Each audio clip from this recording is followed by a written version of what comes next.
Hi boys and girls. Today we're going to talk about adding and subtracting fractions with uncommon denominators.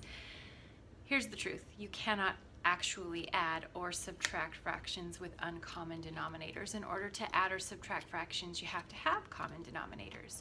So there are several steps when we're adding and subtracting fractions with uncommon denominators, and the first one is to find a common denominator. And we do that by actually finding the least common denominator. So our first step is finding the least common denominator. I'm going to start with our addition problem here, which is 1/3 plus 1/2 plus 1/6. I already actually worked out the common denominators for 3, 2, and 6, and you can see that I listed out the multiples and I circled the least common multiple of those denominators, and our least common denominator is going to be 6. So the way that you work this out is you put an equal sign next to each fraction, and since you know what your denominator is going to be, you go ahead and you write your denominator and your fraction line, and then you're going to convert these fractions. And so you have to think about what you multiply by to get that denominator, and do the same thing for the numerator. Well, we already know that 6 equals 6, and so this fraction is actually going to stay the same. Let's go back up here to 1/3. The way to convert 3 to 6 is to multiply it by 2. So I'm going to multiply 1 by 2, and I'll end up with 2/6. And 2 is converted to 6 by multiplying by 3, so we're going to do the same thing for 1. 1 times 3 is 3. Now we have an addition problem that we can actually solve. So the second step for adding and subtracting fractions with uncommon denominators is to change all the denominators and make equivalent fractions.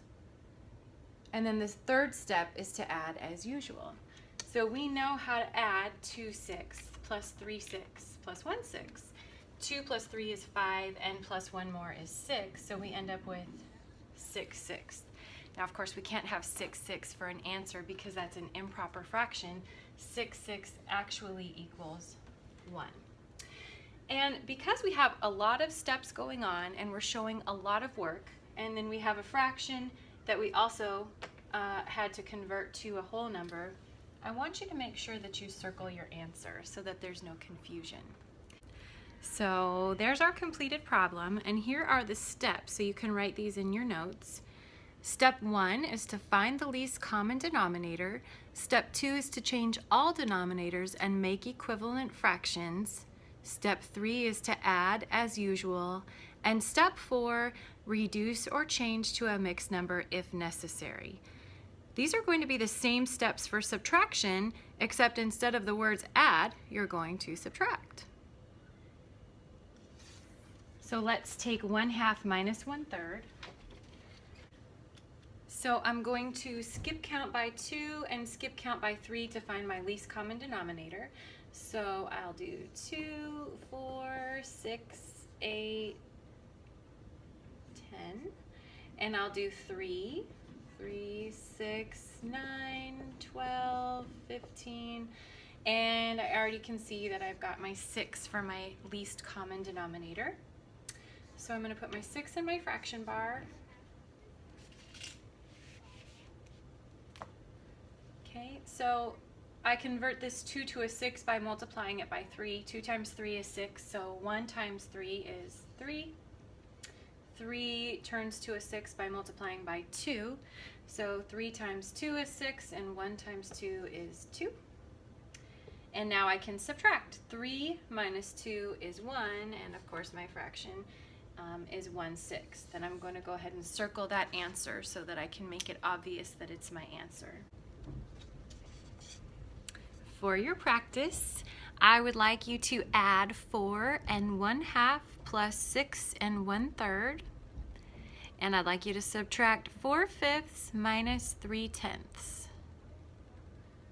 Okay, and don't forget to follow this model. First make your equal sign, write your equivalent fractions, and then do your work, and always reduce or convert to a mixed number or proper fraction. if necessary. And I'm just going to remind you again what those steps are. So step 1 is to find a least common denominator. Step 2 is to change all your denominators and make equivalent fractions. Step 3 is to add or subtract as usual. And step 4 is to reduce or change to a mixed number if necessary.